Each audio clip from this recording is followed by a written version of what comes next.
खारिश हुई, उसने खारिश की और एक वाइट छोटा सा दाना निकल आया और जिसमें पस भरी थी। वो 2-4 घंटे के बाद और बड़ा हो गया। जैसे 3-4 दिन हुए तो बहुत ही बड़ा वो दाना, जैसे उसमें रेशा और पस भरा होता है, बहुत बड़ा छाला जैसे फफोला सा हो गया। हाँ जी, बहुत बड़ा छाला ऐसे हो गया। मेरे पास फोटो आई थी, इतना बड़ा फफोला मैं देखकर खुद हैरान हो रही थी कि घुटना अकड़ा हुआ, ना बैठा जा रहा है ना और हाँ जी हो पा रही है। बहुत ज्यादा दर्द के साथ, बहुत ज्यादा इसको दर्द था।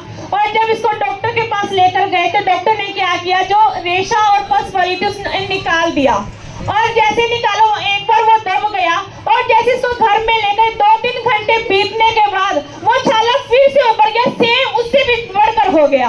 और मम्मा जी जैसे ही सुसमाचार पर ये फैमिली आई तो जैसे ही आपसे इस बात को शेयर किया और आपने प्रार्थना की और हिदायत लगाई मम्मा जी, उसके बाद जैसे ये सुबह उठी तो वो बिल्कुल नॉर्मल हो चुका था।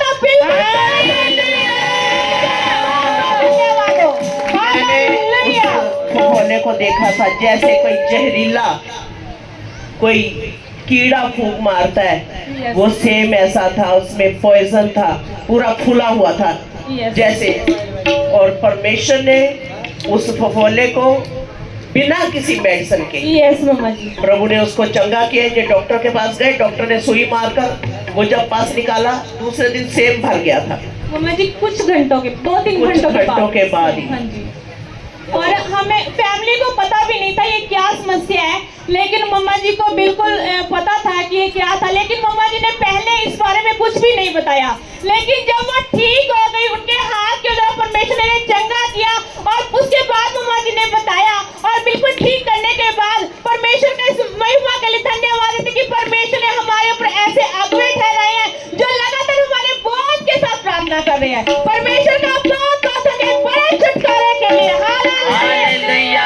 हम देखते हैं अगर ऐसा कुछ समस्या हो जाए, अगर हॉस्पिटलों में चले जाए तो वो चीर फाड़ और ऑपरेशन और पता नहीं क्या क्या करने लग जाते हैं, हजारों पैसे लग जाते हैं और फिर जो बच्चे को तकलीफ होती है वो अलग से होती है। लेकिन ये कृपा और ये अनुग्रह हम पर है कि परमेश्वर कोई भी नुकसान हमारा, ना तो शील का नुकसान होने देता, ना ही पैसों का। परमेश्वर का बहुत बहुत धन्यवाद हो। Hallelujah, hallelujah. परमेश्वर के वायदे हैं, तुम्हें जो बनैले जंतु हैं जंगल के उससे हानि नहीं होगी।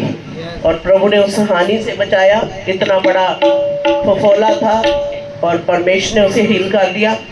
ये महिमा है परमेश्वर। हालेलुया। शाइनी है और मम्मा जी 1 महीने से इस बेटी की बहुत ज्यादा तबीयत खराब थी। लगातार इसके पेट में दर्द हो रहा था और घबराहट और बेचैनी और भूख भी नहीं लग रही थी।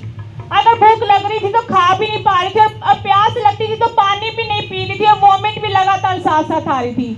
और हमने इसके टेस्ट करवाए जब तो रिपोर्ट में आया कि इसको ब्लड इन्फेक्शन हो चुका है, टाइफाइड हो चुका है। और मम्मा जी जैसे ही ये बात आपके साथ शेयर कीगी और प्रार्थना करवाएगी और लगातार मम्मा जी 1 हफ्ते से इस बेटी ने कुछ भी नहीं खाया था, सिर्फ पानी की बूंदे पी रही थी, वो भी बिल्कुल बूंद बूंद करके पानी पी रही थी, वो भी पिया नहीं जा रहा था, वॉमिट आ जाती थी जैसे पानी भी पीती थी। और ये बता रहे कि बहुत ज्यादा हालत खराब थी और घबराहट बेचैनी दिन और रात मतलब 24 घंटे घबराहट और पेट में दर्द बनी रहती थी। और मम्मा जी वीरवार को आपसे जब ये बात को शेयर किया और प्रार्थना की गई और जैसे मम्मा जी अपने हिदायत दी और अपने प्रार्थना की वैसे किया तो मम्मा जी शुक्रवार सुबह ही ये बेटी बिल्कुल